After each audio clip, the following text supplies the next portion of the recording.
Hello, everyone. Welcome to the FPL One Percenters Podcast. I have myself, Kazim, or better known as Kazim, and Hammer here today. We're missing our two very valuable podcast members, both Faraz and Has, but we wanted to give our audience a bit of insight on FPL Gameweek. So, starting off, this game week or this podcast is sponsored by Footsapp. It's an all-you-can-do app which allows you to plan Sunday league football with your mates, all in the app, and you can track scores, lineups, and all the good stuff. You can find the link to the app in our description below, and yeah, definitely check it out. So that being said, let's get the podcast started. So what we really wanted to focus on today's podcast is look at game week 18, the big blank game week. Everyone was sort of mentioning, how to really structure their teams. I'll be going over it with Hammer and then also look at game week 19. So Hammer, to get things started, I guess, how did the game week go for you, or how is it going? I know we have one more fixture still left. Are you happy? I know you free hitted. Are you happy with the team, or a bit of uncertainty? What do you think? Well, I think the kings of the game week tells you everything you need to know about how this week went. I tripled up on City, on United, and Arsenal. So I'm waiting for Arsenal today to revive my game week. And I captained Bruno, so that wasn't the best choice. But nobody got more than like 6 points in my team, and I think most teams. But yeah, overall, can't complain. If I hit 50 or higher, it's better than not doing the free hit. Yeah. I think, we were discussing like 50, 60 would be a good score for this week, especially with low scoring outcomes. And even the big three premium captainships, right? Son, Bruno, and KDB. I think everyone sort of had one of those. Only one of them really, performed. And even that with the late penalty at the end could have got a lot more for KDB. But, you take the 6 points and you sort of move on. It was a not as exciting game week as I was hoping, especially with Spurs versus Fulham. I was, expecting some goals there. Even Man United, Burnley. I knew it would be a tough match, but I thought United would, get a couple goals. I think we all thought the same, right? Spurs would score 3, United would score 3, City would score 3 or 4. Like everyone was expecting something. We knew Sheffield Newcastle might be close, but I think most people expected Newcastle to come away with the win. Right? Sheffield can't really score any goals, but it went the other way. Right? Everton, Wolves, if you banked on those teams, you are risking it from the beginning because no one trusted any of those two teams to keep a clean sheet. And you can see that game, like no one really, like the big guys were Sace, right? Maybe like a Holgate or someone. None of the big names sort of really did something. Was out. So like, I think some people had Neto and Sice, right? Yeah. If you had Nina, then you're laughing because at least he did well, right? Or Michael. It was a risk given his injury, but if you've held him this long, it worked out well for you. One more game still to go, so it's not all dull yet. Like Arsenal could, pull off another performance. I know a lot of the free hit teams have, Saka, have Lacazette, has either Tierney or Holding. Yeah. So there's still hope to revive it. And like myself, I'm banking on Benteke to maybe get a goal before he pulls up on the dead leg like he did last week. But not the best game week, but you got at least a lot of the City guys got their defending sort of clean sheet, so you could be happy with that return. Yeah, you didn't use your free hit, right? Yeah, so my strategy was a bit different. I know Faraz, yourself, and Haas all use the free hit. My strategy was always, once I wildcarded in 15, how can I save this free hit? So I got hit with a few curveballs with DCL getting injured and then Charlie Taylor also getting injured from Burnley. But I still had 9 players and I'm surviving right now with 32 points. And given the cancellation in game week 19, sort of working in my favor right now. So Still a lot to catch up. Nothing. With DCL not playing in 18 and now, with DCL not playing in 18 and 19, do you wish you'd gotten rid of him? I do wish I got rid of him, but just that price range is not much there, right? Like 7, 8 million, 6 million. It's like you have Ollie Watkins in and out of form. You have obviously Antonio coming back. Okay, maybe I could have gone with that 1 week. Rodrigo from Leeds maybe could have been a punt. But I mean, I think just with his total points per game, it was just like, who am I going to really pick? And given that he was playing in 18, I thought it was good to keep him. So, I mean, I'm not disappointed, but no one really stood out in the last few weeks anyway. So it is what it makes it much easier to take him out too. Now for 19, that is game week is sort of cancelled. Yeah, and it's a good point because if you look at the fixtures from game week 18 and the results, like you can't really see any strikers that scored any goals besides Kane, right? Yeah, other than Kane, like there's nothing really bleak. Yeah. And no one who can really continue that level of form. You may have the one week wonders. I know Haas will be disappointed if I'm saying that about Rodrigo, but a 1 week wonder like him. But I think that's sorry. No, I was gonna say it's actually a good point for going forward, right? Like, is Kane your best striker in this league? Maybe a Vardy, but is Kane the most reliable guy going forward? Right? If everybody else is not doing well enough, maybe that's the guy we go for. Yeah. Yeah, and I think that's a good segue going into our main sort of point of discussion is game week 19. What are the fixtures still going ahead, and sort of what are the teams which have the most favorable fixtures long term? Because I mean, although we're in a COVID time, there's a lot of curveballs can happen, but planning long term definitely has its rewards and can help you sort of mitigate any of these blank game weeks, potential double game weeks coming up, and fixtures as well. So as you guys know, I think yesterday or even today it was announced that the Leeds and Saints double game week is no longer going to go ahead, along with Everton's fixture completely being cancelled. So that would mean, I guess, Villa is going to now play Newcastle and City, right? Yeah. So they get a bit of an easier fixture swing versus having Everton. So I think there's some potential there looking at Villa assets. But yeah, Hammer, I know sort of you're the expert, or maybe you and Haas are sort of the expert on looking at the matrix that we have here from Let's Go Mane FPL or Lego Mane FPL. So what's your sort of insight that you're seeing here in terms of the more favorable teams and their fixtures? Yeah, I think we're looking at Liverpool against United. It's a 50-50 game, but then they play Burnley after that, and you don't want to have none or no Liverpool players for that double game week. City, you're probably looking at a triple up if anything. You have Crystal Palace and Aston Villa. Like, if you're gutsy enough, you go with either 2 forwards or 2 defenders. United with Bruno Fernandes, I wouldn't really risk it with any other player from United, especially against Liverpool and Fulham. Fulham have been playing well right now. Chelsea look good. Leicester look good. So it's tough.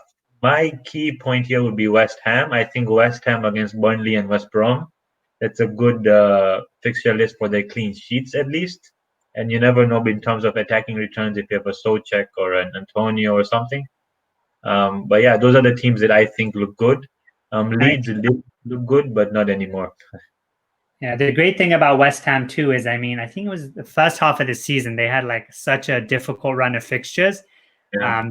Playing like Liverpool, City, or Chelsea, Spurs, like they were like combined in, I guess, a span of 4 or 5 weeks, and they actually got some decent returns out of them. And now the fixtures are really turning around, and with Antonio coming back, Fabianski, I know he had a bit of an injury, but he looks to be back too for the fixture. They're really an area where, like, given their assets, like Souček being so affordable too, I can see a lot of teams sort of tripling up or looking at a triple up there. Either covering Souček, Antonio, and either Kufal or Cresswell, right?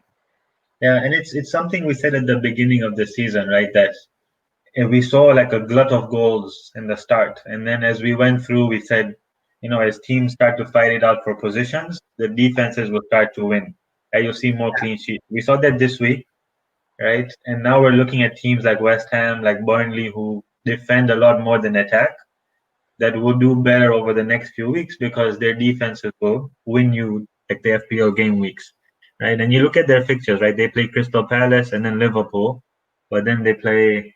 Sorry, it's a little bit blurry on my end, so I'm just gonna. Oh, yeah, West Right? Ham, Crystal Yeah, Palace, Villa.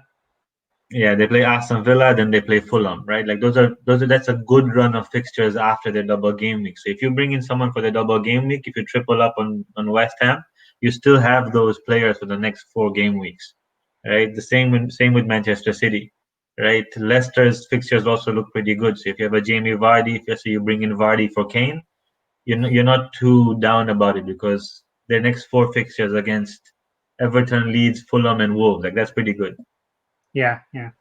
Yeah, Yeah, yeah, so but definitely, I think most, like, we'll sort of go on to segueing that into our next slide, where we put together a bit of a sample team on what we think would be a fairly strong double game week team, both looking at the double game week and, as we said, moving forward.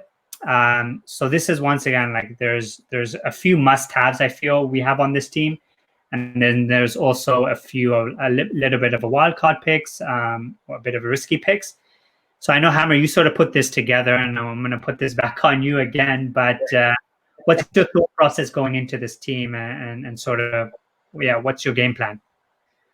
yeah, I just put something together to see how it looks.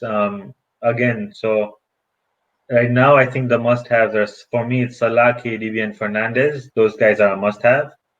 Son, I'm still 50-50 on because he only plays 1 game. So if you have any free transfers, then maybe moving him for a Madison or a Grealish. For Aston Villa, I'm still 50-50. I don't know who has COVID, who was isolating, so I don't know who's going to play and who's not going to play, right? Yeah, Especially if you're looking at an El Ghazi or a Trezeguet, then you're looking at if Barkley comes back and he's fit now, does he take El Ghazi's spot? Does he take Traore's spot? Like, what happens up there, right? So for Aston Villa, I'm still 50-50. If you don't have their assets, then bringing them in is risky. If you already have Villa players, then keep them for the double game week, no harm. But what do you think about like the City players and the Liverpool players? so I mean, I think this was the week that, I mean, I always thought, okay, there's even like a triple captain potential in this week. So my strategy is definitely 3 City. Like, I don't care what your team is. I'm putting this out there that I think the double up and the City coverage is just like such a good formula to have, given that none of their real players are above like 6 like Diaz is under 6, Cancelo is under 6, and Stone's under 6, right? So Yeah, yeah, even if they're playing 3 or 4 fixtures, I take it, right? Like, it's at that price range, you're getting decent like clean sheet returns. You're not relying either on like attacking bonus.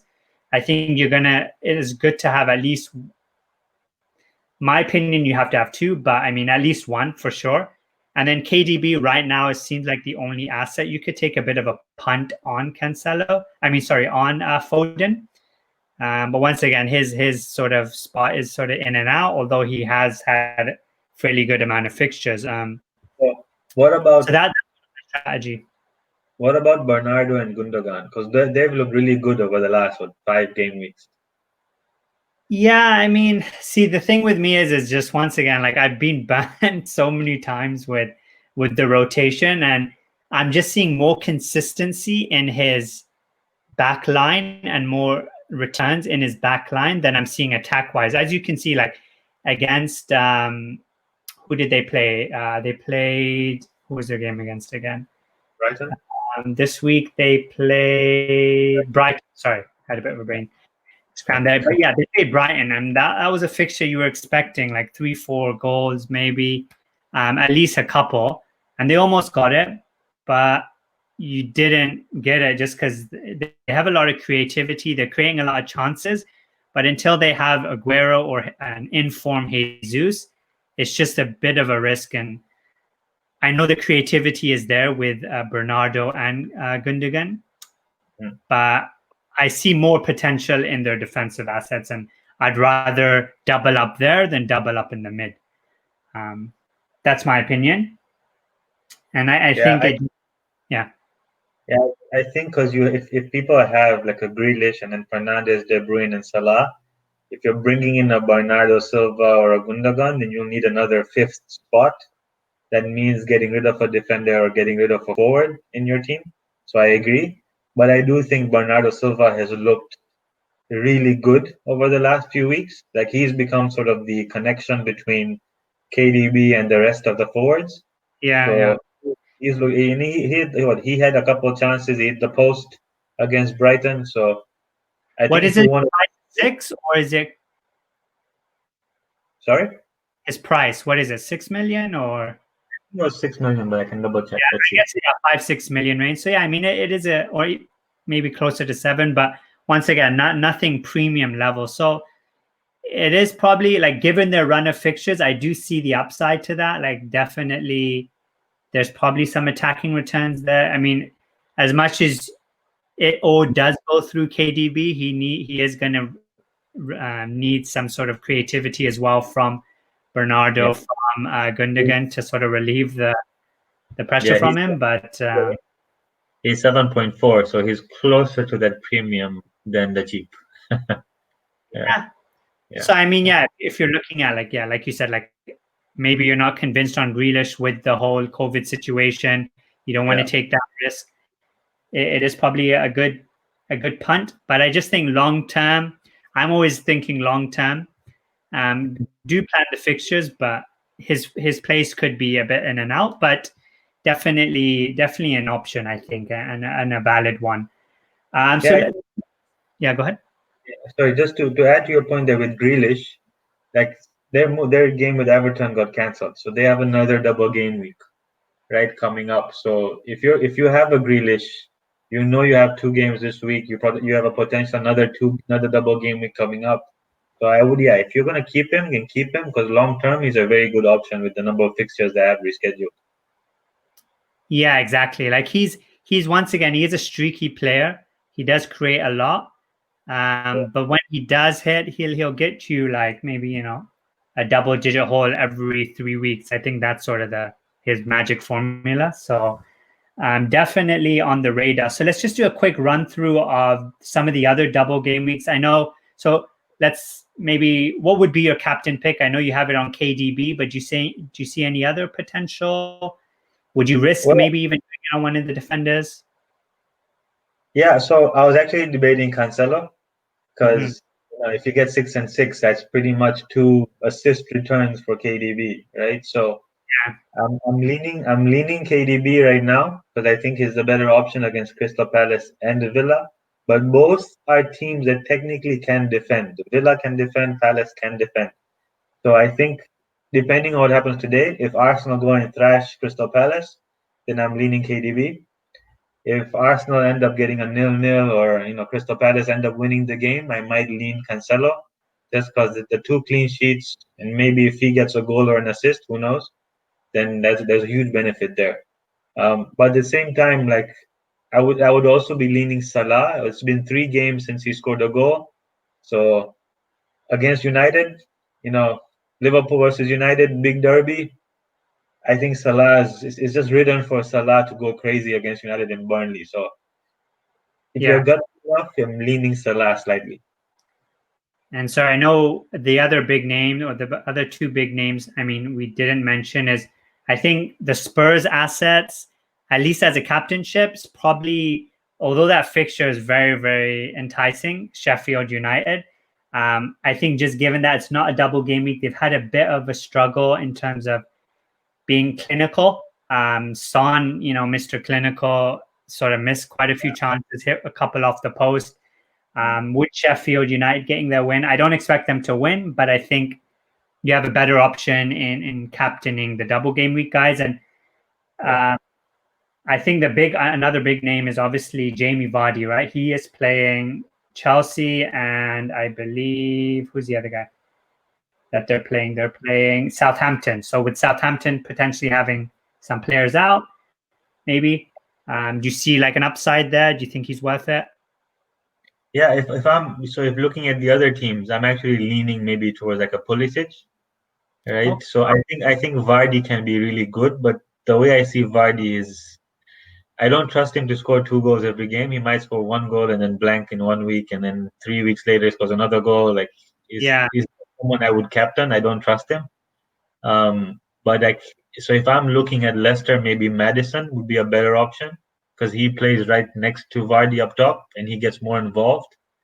But if I'm looking at a captain differential, then maybe a Pulisic against Fulham and Leicester, right? So I'm thinking Christian Pulisic. If you want to take a bigger risk than a Timo Werner, but I wouldn't recommend that.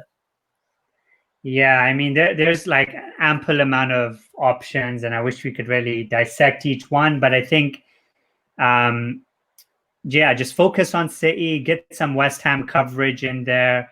Don't get too, like with your big name assets like Kane or Son, don't get too sort of sucked in by the double game weeks. Really look at also the fixtures, long-term outlook. And just realize that fixtures can get cancelled at any point in time. So just plan ahead and have sort of, an exit strategy if needed at all times.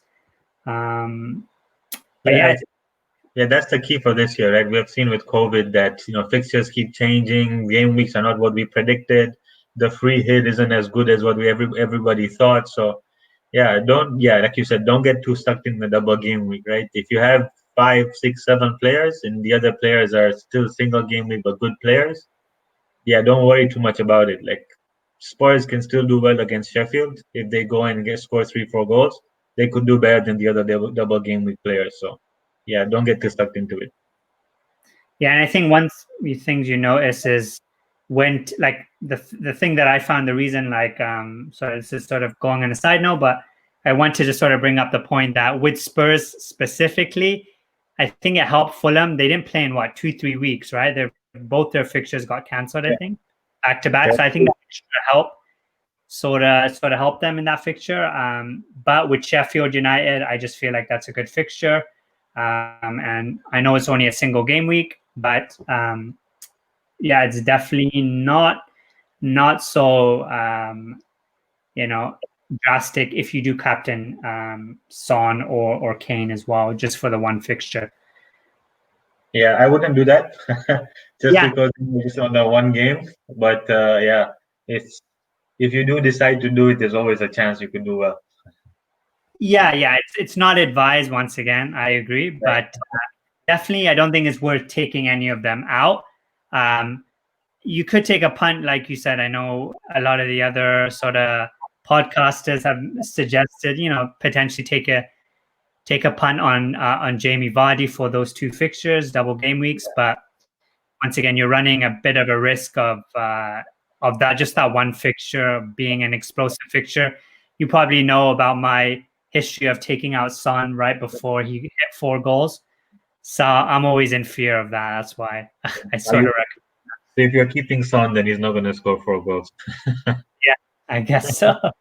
But yeah, so thanks for everyone for tuning in. Hopefully you made it this far. Once again, I know our subscriber count is slowly creeping up. So if you made it this far, thanks again. And once again, do like, comment, and subscribe. Before I say our goodbyes, once again, any final thoughts, Hammer? I know we sort of touched on, hold your transfers, plan ahead. Anything else, really? Yeah, no, just good luck for the game week. Like this, it's been a weird season, so expect the worst. Yeah, definitely. I mean, I've been playing FPL for 10 years or so.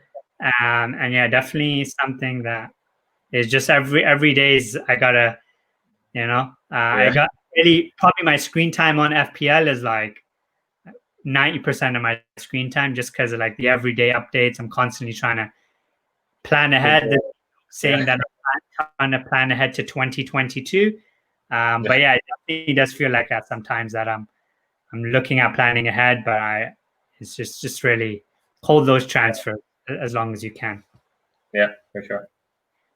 But yeah, thanks again, and see you guys next week. Good luck with this week. I'll cut it later. Yeah. My screen's frozen. Maybe it's